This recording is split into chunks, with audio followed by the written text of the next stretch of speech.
Orklik bere ateak herritarrei ireki dizkie Goierriko teknoturismoko lehen egunean. Dozenaka lagun neurbildu dira voluntarioen bidez Orklik barrutik ezagutzeko. Azken finean, Orklik duen produktu aldetik ez ditugu etxean askotan ikusten. Ez da hemen Goierrin ditugun beste enpresa batzuen antzera, KAF trenak egiten, Irizar autobusak egiten, Orklik zer egiten duen ez ezagun bada. Eta benetan Orklik bere sektorean ere garrantzia handia dauka mundu mailan. Orduan zer egiteko eta zein helburu den,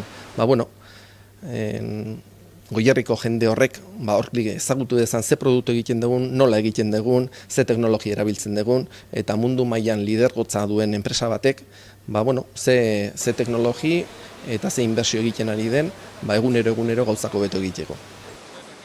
Orklik berez oso enpresa ez ezaguna da, barnetik, eta jendeak harriduraz. Zenbat, ez nuen espero.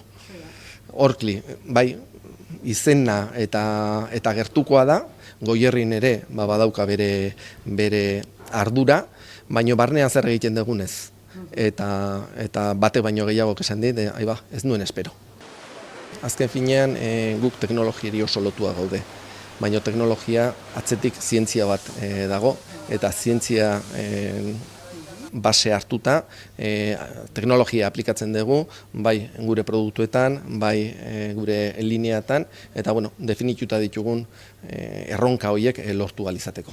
Orduan, Pedro Miguel Etxenike gaur gure artean egotea bere garrantzia dauka, eta hitzaldia ziur oso interesgarria izango dela. Gainera, lehenbizkatarekin elkarlanean, Pedro Miguel Etxenike fisikariak zientzia, kultura, ekonomia, edertasuna hitzaldia eskaini du. Askotan zientzia nahazten da teknologiarekin, eta teknologia oso garrantzia handia dauka, baina zientzia teknologia gaina beste gauza da. Zientzian ikuste dut gaurko kulturaren edo munduko kulturaren behar zati kolektibo edo kultura lorpen kolektiboa handiena mendearen zehar, da zientzia erakartzen duena.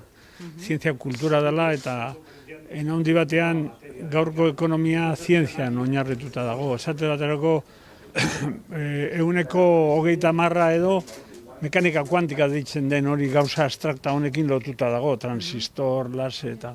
Baina gainera badago bere edertasuna, baina ez edertasuna irudien edertasuna baizik intrinsekoa, barruko edertasuna. Eta orduan edertasuna zertan datza ere azaltzen zehatuko naiz.